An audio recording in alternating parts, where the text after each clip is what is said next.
Imibilini iphezulu kwidolophu iGcuwa. Oku kubangelwa kukusokola kwabahlali amanzi. Oko belinde isicwangciso esicacileyo sokuzisa amanzi kule dolophu unyaka. Ngoku bavale mbali edolophu. Sifuna userviswa ngurhulumente esamvotelayo, ebelapha uminister, ebelapha upremier. I-progress ekhoyo yi-progress esephepheni.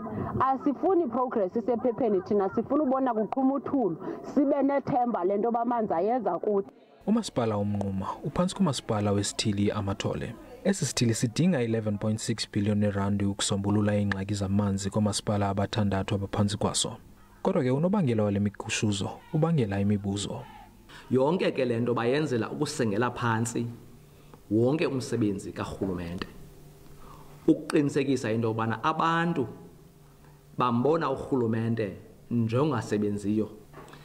Okwesibini, into yobangela into yokubana kubekho olwagushuzo eMnquma. Ngabantu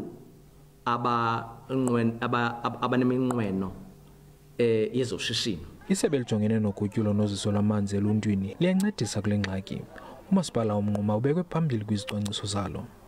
Esona sisombululo kukuthi kunyuswe idonga eliyana lala Gcuwa Dam kwenzela into yobana amanzi awufika noko abe nexeshana lokuthi abe akhona apha edameni ukuze abahlali bakwazi ufumana. So injineli zikude ngoku ekucwangciseni bekane nezicwangciso. Sayazi befuneka siye nakwezinye department ezizawupasisa lo msebenzi kuba lokhu nokusingqongileyo funeka kujongiwe. Kuqikelelwa ukuba zilali ezingapha kwama-2,000 ephondweni leMpuma Koloni ezingekabi namanzi.